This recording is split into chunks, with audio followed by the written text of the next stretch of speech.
चलो भाई આપણે અભ્યાસ કરીએ છીએ ધોરણ 12 બાયોલોજી વિષય ચેપ્ટર નંબર 13 સજીવો અને વસ્તી.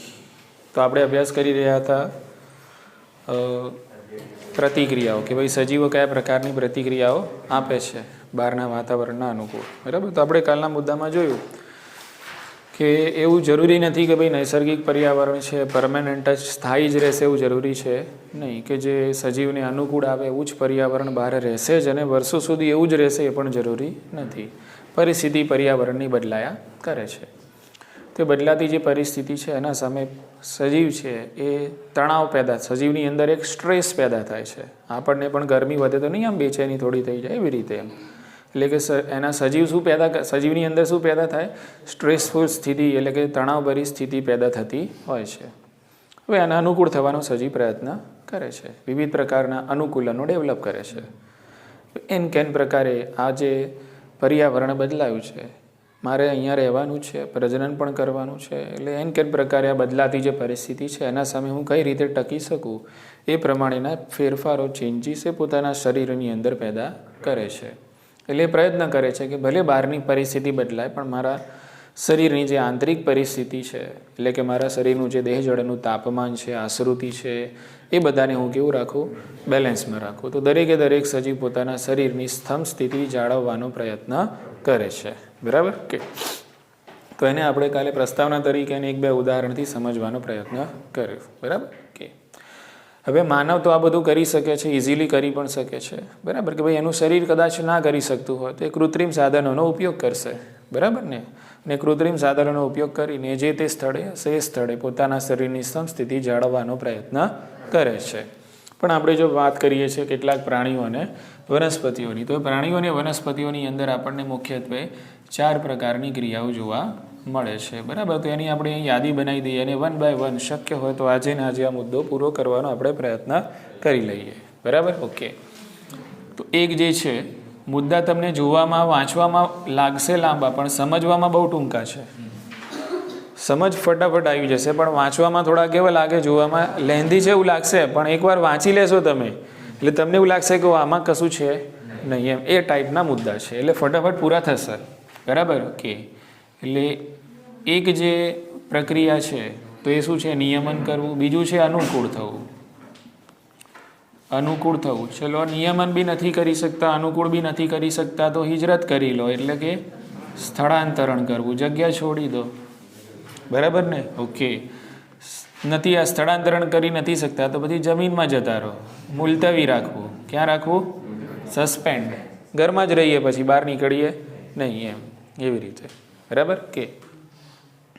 તો વનસ્પતિને પ્રાણીઓ 4 પ્રકારની પ્રક્રિયાઓ કરે છે અને 4 પ્રકારની પ્રક્રિયાઓ દ્વારા એ પોતાની અંદર વિવિધ અનુકૂલનો ડેવલપ કરે છે અને બહારની જે પરિસ્થિતિ છે એને સામે ટકી રહેવા અને પ્રજનન કરવા માટે સક્ષમ અને યોગ્ય બને છે. ક્લિયર? કે પહેલો મુદ્દો સમજીએ, ફટાફટ પૂરો કરીએ આપણે. પહેલો મુદ્દો છે નિયમન કરવું. કે એ મુદ્દાની અંદર આપણે કાલે જે પ્રસ્તાવના ભણેલા હતા એ પ્રસ્તાવનાની અંદર આપણને એક ગ્રાફ નાનકડો આપેલો છે. બરાબર? એ ગ્રાફ ઉપરથી નીટમાં સવાલો આવેલા છે, ઓલરેડી પૂછાય છે. બરાબર? તો એમાં તમને 3 છે એ લાઇન્સ ડ્રો કરીને આપેલી છે. તો આ રીતે 3 લાઇન આપણે ડ્રો કરીએ છીએ. બરાબર ને? આ છે બાહ્ય પર્યાવરણ અને આ છે આંતરિક પર્યાવરણ. ઓકે. એટલે સજીવનું જો બાહ્ય પર્યાવરણ બદલાય છે તો પણ સજીવનું આંતરિક પર્યાવરણ કેવું રહે છે? એમને એમ જ રહે છે. એના આંતરિક પર્યાવરણમાં કોઈ ફેર પડતો નથી. તો આ જે સજીવો છે એને કહેવાય નિયામકો. શું કહીશું આપણે? ઓકે. રેગ્યુલેટર. નિયામકો એટલે આપણે આજે પહેલી પ્રક્રિયામાં આપણે જે ભણવાનું છે એ આના વિશે ભણીશું. કોના વિશે? એટલે નિયામકો એવા છે કે જે બાહ્ય પર્યાવરણ બદલાય ને તો પણ પોતાના શરીરનું આંતરિક પર્યાવરણ જાળવી રાખે છે. આપણે પોતે પણ નિયામકો છીએ. આપણે પોતે શું છે? બહાર ભલે પરિસ્થિતિ બદલાય પણ આપણા શરીરનું આંતરિક પર્યાવરણ કેવું રહે છે? અકબંધ રહે છે, એમને એમ રહે છે. તો કેટલાક એવા હોય છે તેને શું કહીશું? નિયામકો કહીશું. કેટલાક એવા હોય છે કે જે બહારની પરિસ્થિતિ બદલાય તો એની સાથે સાથે એમનું આંતરિક પર્યાવરણ કેવું થયા કરે? બદલાયા કરે. તો આને અનુવર્તીઓ કહેવાય. આને આપણે કહીએ છીએ અનુવર્તીઓ. બરાબર કે? ને કેટલાક એવા હોય છે કે બહારનું પર્યાવરણ બદલાય તો શરીરમાં એમની અંદર પણ ઉથલપાથલ થવાની, બહારનું પર્યાવરણ બદલાય તો શરીરમાં એમનું આંતરિક પર્યાવરણ કેવું થશે? બદલાશે. પણ અમુક સમય પછી એ બદલાતી પરિસ્થિતિ સામે સ્થાયી થઈ જશે અને પછી એ પણ પછી આંતરિક પર્યાવરણ એમનું પણ કેવું રહેશે? સ્થાયી જ રહેશે. ભલે બાહ્ય પર્યાવરણ બદલાય પણ એમનું આંતરિક પર્યાવરણ થોડા સમય પછી કેવું થઈ જશે? સ્થાયી. બરાબર. સમજી લો કે આપણે પણ પોતે ક્યાંક જઈએ, ભાઈ આપણે આ પ્રકારની ઋતુમાં રહેલા છીએ. હવે એકદમ ઠંડા પ્રદેશમાં કેનેડા સાઈડ જતા રહીએ તો શરૂઆતમાં તકલીફ પડે, પણ ધીમે ધીમે ધીમે આપણું શરીર એ સ્થિતિને શું થઈ જાય? સેટ થઈ જાય છે. એવી જ રીતે તો કેટલાક આવા હોય છે. તો આ જે છે એને કહેવાય આંશિક નિયામકો. એટલે આ ગ્રાફ યાદ રાખજો તમે ખાસ. બરાબર. અને આ 3 નામ તમે ખાસ યાદ રાખજો. આંશિક નિયામકો એટલે શું, નિયામકો એટલે શું અને અનુવર્તીઓ એટલે શું. નિયામકોમાં ખ્યાલ આવી ગયો? બહાર ચેન્જ થાય તો પણ અંદર ચેન્જ થાય, અંદર એમને એમ જ રહે. આંશિક નિયામકો એટલે બહાર ચેન્જ થાય તો શરૂઆતમાં અંદર પણ ચેન્જ થાય, પણ થોડા સમય પાછી અંદરની સ્થિતિ જળવાઈ રહે. બરાબર, સ્થિર થઈ જાય. અનુવર્તીઓ એટલે કે બહાર ચેન્જ થાય તો અંદર પણ ચેન્જ થઈ જાય, તો એને કહેવાય છે અનુવર્તીઓ, કન્ફર્મર્સ. આટલી ખબર પડી ગઈ. ચલો મુદ્દા તરફ અહીંયા પ્રયાણ કરીએ. નિયમન કરવું. ઓકે. તો ઉદાહરણ તરીકે આપણને અહીંયા આપેલું છે કે ભાઈ સસ્તનો છે, બરાબર. એ જ રીતે પક્ષીઓ છે, અને એ જ રીતે નિમ્ન કક્ષાના પૃષ્ઠવંશીઓ અને અપૃષ્ઠવંશીઓ. આટલી 4 વસ્તુ આમાં યાદ રાખજો તમે. નિમ્ન કક્ષાના પૃષ્ઠવંશીઓ અને અપૃષ્ઠવંશીઓ અને અપૃષ્ઠવંશીઓ. તો આ ઉદાહરણ તરીકે આપણને આપેલું છે. એટલે આ જે ગ્રુપ છે, આ ગ્રુપ નિયામકોનું છે. શાનું છે? એટલે આ ગ્રુપ એવું છે કે જે બહારની પરિસ્થિતિ બદલાય તેમ છતાં પણ પોતાનું આંતરિક પર્યાવરણ છે એને જાળવી શકવા માટે સક્ષમ છે. એ પ્રકારના અનુકૂલોને પોતાની અંદર ડેવલપ કરે છે. પોતાના શરીરની સમસ્થિતિ જાળવી લે છે. પોતાના શરીરનું તાપમાને જાળવે છે. પોતાના શરીરની આશ્રુતિ છે એનું પણ નિયમન કરે છે. આ ગ્રુપ એવું છે. ક્લિયર ને? ઓકે. બીજો મુદ્દો તમને એમાં આપેલું છે કે કેટલાક જૈવશાસ્ત્રીઓનું માનવું એવું છે કે આપણે ભાઈ પોતે સસ્તનો છીએ. બરાબર. તો સસ્તનો આ પૃથ્વી ઉપર રહેવા માટે કેમ સફળ થયા છે? તો સસ્તનો પૃથ્વી ઉપર રહેવા માટે એટલા માટે સફળ થયા છે કે તેઓ પોતાના શરીરનું તાપમાન જાળવી શકે છે. આ એક કારણ આપ્યું છે. બરાબર. કે ભાઈ સસ્તનો કેમ સક્સેસફુલ છે પૃથ્વી પર રહેવા માટે વધારે પ્રમાણમાં? તો સસ્તનો એટલા માટે સક્સેસફુલ છે કે ભાઈ તેઓ પોતાના દેહ જળનું શું જાળવી શકે છે? તાપમાન જાળવી શકે છે. તાપમાન જાળવવા માટે સફળ છે. એટલા માટે પૃથ્વી પર રહેવા માટે પણ એ કેવા છે? આવું કેટલાક જૈવશાસ્ત્રીઓનું માનવું છે. મુદ્દામાં ખબર પડી? આમ કશું છે નહીં મુદ્દામાં. આટલું જ મેન મુદ્દા આ છે. બરાબર ને? બાકી ઉપર નીચેની વાર્તા તો આપણે કરી શકીએ છીએ કે ભાઈ નિયમન કરવું એટલે શું. તો આપણે લખીએ કે ભાઈ કેટલીક વનસ્પતિ અને પ્રાણીઓ બહારની પરિસ્થિતિ બદલાય તો અંદર પણ શું જાળવી શકે છે? સમસ્થિતિ જાળવી શકે છે. તાપમાન જાળવે છે, આશ્રુતિ જાળવે છે. પછી એના ઉદાહરણ આપ્યા તો કોણ? તો સસ્તનો, પક્ષીઓ, નિમ્ન કક્ષાના પૃષ્ઠવંશીઓ અને અપૃષ્ઠવંશીઓ આવું કરી શકે છે. એમાં જૈવશાસ્ત્રીઓ એવું માને છે કે સસ્તનું કેમ સક્સેસ છે દુનિયામાં? તો એ પોતાના શરીરનું તાપમાન જાળવી શકે છે એટલે ટકી શકે છે. બસ બોલો, ખ્યાલ આવી ગયો? ઓકે. ચલો હવે પ્રશ્ન એ છે કે ભાઈ આવું આ લોકો કઈ રીતે કરી શકે છે? તો જેવી રીતે આપણે જે મનુષ્ય કરે છે એવી રીતે આ લોકો કરી શકે છે. ખ્યાલ આવી ગયો ને? ઓકે. મનુષ્ય સમજી લો કે આપણે 37 ડિગ્રી સેલ્સિયસ તાપમાન છે આવું સમજાયેલું છે, જે ઓલરેડી મેં કાલે સમજાવી દીધું છે તમને. બરાબર. આપણા શરીરનું તાપમાન કેટલું છે? 37 ડિગ્રી છે. બહારની બાજુ જો તાપમાન વધારે હોય તો આપણું શરીર છોડે છે પરસેવું છૂટે ને, એટલે બાજુ શરીરનું તાપમાન લેવલમાં આવી જાય છે. ખ્યાલ આવી ગયો ને? ઓકે. ચલો એ જ રીતે આપણા શરીરનું તાપમાન 37 ડિગ્રી છે અને બહાર ભાઈ ઠૂઠવી નાખતી ઠંડી હોય તો આપણા શરીરની અંદર શું પેદા થાય? ધ્રુજારી પેદા થશે. અને ધ્રુજારી પેદા થશે એટલે આપણા શરીરની અંદર વિવિધ ચયાપચય પ્રક્રિયાઓ થવાની, એટલે એમાંથી પેદા થશે ઉષ્મા, ગરમી. ખ્યાલ આવી ગયો? એટલે પાછું શરીરનું તાપમાન કેવું થઈ જશે? એટલે અહીંયા શું થશે?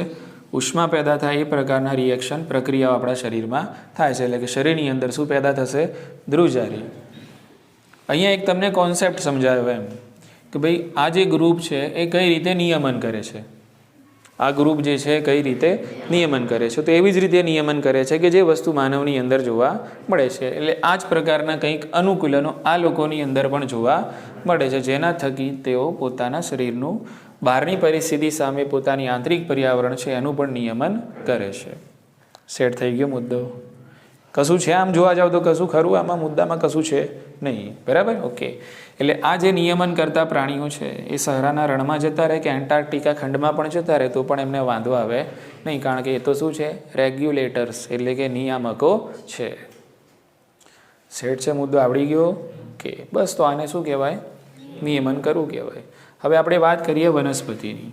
આપણે વાત કરીએ, આ તો બધા પ્રાણીઓનું જ ગ્રુપ થયું ને, બરાબર. તો વનસ્પતિમાં આંતરિક પર્યાવરણ જાળવવાની તાકાત નથી. વનસ્પતિમાં આંતરિક પર્યાવરણ જાળવવાની તાકાત છે નહીં. એવા અનુકૂલોને એમાં ડેવલપ થતા નથી. આંતરિક પર્યાવરણ એનું બદલાઈ જ જશે. જો બહાર ચેન્જ થશે તો એના અંદર પણ સિસ્ટમ આખી સોફ્ટવેરની ચેન્જ થઈ જશે. બોલો, સમજાયું? એટલે બહાર પરિસ્થિતિ બદલાઈ તો વનસ્પતિની અંદરની પણ બદલાઈ, સમજો. ઇઝી છે. એટલે વનસ્પતિમાં આ તાકાત છે નહીં, બરાબર. તો અહીંયા મુદ્દો પૂરો થયો. કયો? નિયમન કરો. ઇઝી છે, એકદમ ઇઝી, બરાબર. ચલો ફટાફટ બીજો મુદ્દો જોઈએ. કયું? અનુકૂળ થવું. એટલે એમાં પણ આપણે અનુકૂળ થવું એટલે કે જે અનુકૂળ થાય છે, કે જે નિયામકો નથી બની શકતા, એને આપણે અહીંયા શું કીધા? અનુવર્તીઓ. શું કીધા? શું કીધા એમને? અનુવર્તીઓ. તો આપણે અહીંયા લખીશું એના ઉપનામ તરીકે આ લોકો એ જ છે કે જે અનુવર્તીઓ છે, બરાબર. કયું ગ્રુપ છે? તો મોટા ભાગના પ્રાણીઓ. 99% તમને કંઈક એવી ટકાવારી આપેલી છે, હા કે ના છે? આ મોટા ભાગના કોણ? હા, બરાબર છે. 99% મોટા ભાગના પ્રાણીઓ અને બધી જ વનસ્પતિ, બધી જ વનસ્પતિ. તો આ ગ્રુપ એવું છે, આ ગ્રુપ એવું છે કે જે અનુવર્તીઓ છે. શું છે? એટલે કે જે પોતાના શરીરની સમસ્થિતિ જાળવી શકતી, બહારની બાજુ જો ફરક પડે તો એમના અંદરનું શરીરનું તાપમાન પણ બદલાઈ જાય, આશ્રુતિ પણ બદલાઈ જાય છે. તો આને આપણે કહીએ છીએ શું? અનુવર્તીઓ કહીએ છીએ. આટલો મુદ્દો ખબર પડી ગઈ. ઓકે, હવે આપણને એવો વિચાર આવે કે ભાઈ આ જે અનુવર્તીઓ છે કેમ નિયામકો નથી બની શકતા? તો એને બહુ એક માનવના ઉદાહરણથી સમજાવેલું છે. જો અનુવર્તીઓ નિયામકો બની જાય તો મસલો સોલ્વ થઈ જાય ને. અનુવર્તીઓ શું બની જાય? નિયામકો બની જાય તો કોઈ પ્રશ્ન છે નહીં. ક્લિયર? ઓકે, તો એને માનવજાતના એક ઉદાહરણથી તમને સમજાવેલું છે કે કેમ અનુવર્તીઓ કાયમી અનુવર્તીઓ જ રહે છે, કેમ શું નથી બનતા? નિયામકો નથી બનતા. તો એમાં માનવનું ઉદાહરણ એવું છે કે આપણા માનવજાતની અંદર આપણે જોઈએ કે ભાઈ બધા છે એને એસી, કુલર, હીટર લાવવું પરવડે છે દરેકને?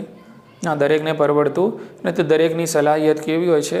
અલગ અલગ હોય છે, બરાબર. દરેકની સગવડો અલગ અલગ હોય છે. કેટલાક છે એ સમસ્થિતિ મેન્ટેન કરે, એસી ચાલુ કરીને સમસ્થિતિ મેન્ટેન કરી લે, બરાબર. કેટલાક છે હીટર, કુલર લાવીને સમસ્થિતિ મેન્ટેન, પણ દરેકની જોડે આવી મતલબ પૈસા હોય નહીં, ખર્ચો કરવો એમને પરવડે નહીં. એટલે એ પોતાના શરીરનો પરસેવો નીકળી જવા દે. આપણી જોડે તો કોઈ સ્થિતિ છે જ નહીં. એટલે આપણે શું કરો? કુદરતી જે પરસેવો નીકળે છે એ નીકળો, જેટલું ઠંડુ થયું એ ખરું, બરાબર. એટલે એમની જોડે એવી સલાહિયત છે, એટલે એ લોકો આવી સગવડો છે એનો લાભ ઉઠાવી શકતા નથી. એટલે એ વસ્તુ અહીંયા કનેક્ટ કરો તમે. તો એવું જ કંઈક અનુવર્તીઓની અંદર થાય છે કે જે શું નથી બની શકતા? નિયામકો નથી બની શકતા. બોલો, ખ્યાલ આવી ગયો ને? બરાબર. સમજી લો કે આપણે માનવની અંદર એક બીજું ઉદાહરણ આપી દઈએ કે ભાઈ અત્યારે હાલ સમજી લો કે આ જે સમય ચાલે છે તો એમાં કેટલાક લોકો આનો જે ઈલાજ છે મોટી હોસ્પિટલોમાં જઈને લાખો રૂપિયા ખર્ચીને બી કરાવે છે, અને કેટલાક લોકો સિવિલમાં સાજા થઈ જાય છે. સમજાવ્યું કે નહીં? બરાબર. જે વ્યક્તિ જોડે નથી પૈસા એ તો શું જવાનું? સિવિલમાં જાય. સારું થયું તો થયું, બરાબર છે. જે છે આ છે સિવિલ છે, બરાબર. એના સિવાય બીજો કોઈ ઉપાય છે નહીં. અને જે સક્ષમ છે એ લોકો મલ્ટી સ્પેશિયાલિટી હોસ્પિટલની અંદર લાખો રૂપિયાનો ખર્ચો પણ કરે છે. એટલે એ એમને પરવડે છે, એમને પરવડતું નથી. બોલો, સમજાયું ને? તો એવી જ રીતે કંઈક આની અંદર પણ થાય છે કે અનુવર્તીઓ શું નથી બની શકતા? નિયામકો નથી બની શકતા. એનું એક સરસ મજાના ઉદાહરણથી તમને આ મુદ્દાને અનુલક્ષીને સમજાવેલું છે, બરાબર. ઓકે ઓકે, તો તમને અહીંયા બે પ્રાણીઓના નામ, એક તો છછુંદર અને બીજું ગુંજન પક્ષી છે. કયું છે? હા, છછુંદર અને ગુંજન પક્ષી. આમાં કોન્સેપ્ટ સમજી લો તમે. કોન્સેપ્ટ ઉપરથી આમાં નીટમાં સવાલ આવે છે વિધાન અને વિધાનારની અંદર, બરાબર. અલગ અલગ એંગલથી આમાંથી સવાલ પૂછાય છે. આ જે છે વસ્તુ, એટલે કે આ જે બે ઉદાહરણ છે સામાન્ય રીતે આ છે કદમાં નાના છે. કદમાં કેવા છે? નાના છે. કદમાં નાના છે પણ એમનું ક્ષેત્રફળ છે એમના કદની સાપેક્ષે વધારે છે. કદની સાપેક્ષે એમનું ક્ષેત્રફળ કેવું છે? વધારે છે. ક્ષેત્રફળ વધારે છે. ઓકે, હવે આપણે ઉષ્માની વાત કરીએ કે ભાઈ આ જે નાના કદના અને વધુ ક્ષેત્રફળ ધરાવતા જે છે એમાં ઉષ્મા મેળવવી હોય કે ઉષ્મા છે એને દૂર કરવી હોય તો એનો મુખ્ય આધાર શાના ઉપર છે? ક્ષેત્રફળ ઉપર છે. ક્ષેત્રફળ વધારે હશે તો ઉષ્મા વધારે જશે બી ખરી ને વધારે આવશે બી ખરી. ક્લિયર ને? ઓકે. તો એક તો આ કદમાં નાના છે, બીજું એમનું ક્ષેત્રફળ કેવું છે? વધારે છે. એટલે આ પ્રાણીઓ ઉષ્માનો વ્યય છે બહુ ઝડપથી કરે છે. એટલે એમના શરીરમાંથી ઉષ્મા બહુ ઝડપથી શું થાય છે? બહાર નીકળી જાય છે. સમજાય છે બધાને? શરીરમાંથી ઉષ્મા ઝડપથી શું નીકળે છે? બહાર નીકળી જાય છે. કારણ કે એમનું કદની સાપેક્ષે કદ જોવામાં લાગે નાનું પણ ક્ષેત્રફળ કેવું છે? મોટું છે. એટલે ફટાફટ ઉષ્મા શું થઈ જાય છે? બહાર નીકળી જાય છે. એટલે ઉષ્મા મેળવવી કે ઉષ્માનો ત્યાગ કરવો એ શાના ઉપર આધાર રાખે છે? ક્ષેત્રફળ ઉપર આધાર રાખે છે. અને આ જે ઉદાહરણ અહીંયા આપેલા છે આપણે એમાં ઉષ્માનો વ્યય ક્ષેત્રફળ વધુ હોવાથી કદની સાપેક્ષે ઉષ્માનો વ્યય વધુ થાય છે. આટલી ખબર પડી? બરાબર ને? ઓકે. બીજો મુદ્દો આની અંદર છે કે ઉષ્માનો વ્યય તો વધુ થઈ ગયો, હવે પછી એમને ઉષ્મા ડેવલપ કરવી પડે. ઉષ્મા બધી શું થઈ ગઈ? નીકળી જાય છે. મોટાભાગની ઉષ્મા નીકળી જાય છે. એટલે એમને ફરીથી ઉષ્મા એમાં શરીરમાં તો ડેવલપ કરવી પડે ને, તો એમના શરીરનું શું જળવાઈ રહે? તાપમાન જળવાઈ રહે. બરાબર? ઓકે. તો જો એ ઉષ્મા ડેવલપ કરવા જાય છે, બરાબર, તો એમના પૈસા ખર્ચો થઈ જાય છે. એટલે એમની ઉર્જા બધી વપરાઈ જાય છે. બરાબર ને? ઉષ્મા જે બહાર નીકળી ગઈ એ ઉષ્મા ફરીથી એમને શરીરમાં પેદા કરવી છે તો એ ઉષ્મા પેદા કરવા માટે ઘણી બધી ઉર્જાનો ખર્ચો થાય છે અને એ એમને પોસાતું નથી. આપણા જેવું જ ઉદાહરણ થયું ને? સમજાયું ને? બરાબર? ગરમી છે, બચવું તો છે, એસી લાવવાનો શોખ તો થાય છે પણ લાવી શકતા બની શકે. એવી જ રીતે અહીંયા છે. બરાબર ને? કે ભાઈ ઉષ્માનો શું થાય છે? વ્યય થાય છે. અને એટલી ઉષ્મા ફરીથી પેદા કરવી હોય તો એની અંદર એટલી બધી પ્રક્રિયાઓ એ ઉષ્મા પેદા કરવા માટે કરવી પડે જેમાં વધારે શક્તિ વપરાઈ જાય, ઉર્જા વધારે, પૈસા બધા ખાલી થઈ જાય. ખ્યાલ આવી ગયો? ઓકે. એટલા માટે આ લોકો તમને મતલબ આ જે નાના કદના જે પક્ષીઓ છે આપણને ધ્રુવીય વિસ્તારોમાં જોવા નહીં મળે. ક્યાં નહીં જોવા મળે? હા, ધ્રુવીય પ્રદેશો. કારણ કે ધ્રુવીય પ્રદેશોમાં ઠંડી વધારે હોય. ધ્રુવીય પ્રદેશોમાં ઠંડી વધારે હોય અને ઠંડીમાં લોકો રહેવા જાય તો પથારી ફરી જાય આમની. કેટલી બધી ઉર્જા, કેટલા બધા પૈસા વાપરવા પડે. એક તો બહાર ઠંડી અને શું પેદા કરવાની અંદર ગરમી, એટલે વધારે શું વપરાઈ જાય? હા, એટલે ના ઘરના ના ગાંઠના થઈ જાય. સમજાયું? હા કે ના? એટલે મુદ્દો શું છે? આ કોન્સેપ્ટ છે આખો. આ કોન્સેપ્ટ નીટમાં પૂછાય છે. શું વધે, શું ઘટે. બરાબર ને? કે એટલે આ નાના કદના પક્ષીઓ આપણને સામાન્ય રીતે ધ્રુવીય વિસ્તારોમાં જોવા મળતા નથી. બોલો, સમજી ગયા? બરાબર? ઓકે. તો અહીંયા બીજો બી મુદ્દો પૂરો થઈ ગયો જોતામાં. કયો છે? અનુકૂળ થવું. બોલો, ખ્યાલ આવી ગયો ને? કે તો હવે જુઓ, કેટલાક વનસ્પતિ પ્રાણીઓ છે નિયમન કરે છે, કેટલાક અનુકૂળ થાય છે. બધાની જોડે આવી ફેસિલિટી હોય નહીં. કેટલાક અનુકૂળ નિયમન બી ના કરી શકતા અને અનુકૂળ બી ના થઈ શકતા હોય. બરાબર? તો પછી જગ્યા છોડી દેવાની, નાસી છૂટો ત્યાંથી, માઇગ્રેશન કરો. શું કરો? હા, સ્થળાંતરણ કરી લો. તો હવે આ ત્રીજો મુદ્દો છે કયો આપણો? સ્થળાંતરણ. તો અહીંયા હું ટાઇટલ આપીને આપણે સમજવાનો પ્રયત્ન કરીએ. બહુ સરળ છે, બહુ ઇઝી, ફટાફટ મુદ્દો ઉતરી જશે મગજમાં. ઓકે. હિજરત. હિજરત છે. આ શું છે? હિજરત છે. ચલો, આ એક એવી નૈસર્ગિક પરિસ્થિતિ છે ને આ કોઈ એક સજીવ છે. બરાબર? કે હવે આ સજીવ જે એનું જે સ્થાનિક નિવાસસ્થાન છે ત્યાં રહે છે, પણ અહીંયા એક તણાવભરી પરિસ્થિતિ પેદા થઈ, એટલે કે પર્યાવરણ એકદમ તણાવપૂર્ણ થયું. તો આ જે બદલાતી પરિસ્થિતિ સામે ના તો એ નિયમન કરી શકે છે કે ના બીજા નંબરનો ઓપ્શન સિલેક્ટ કરીએ, એમાં કોઈ બીજી ફેસિલિટી આમાં છે નહીં. બરાબર?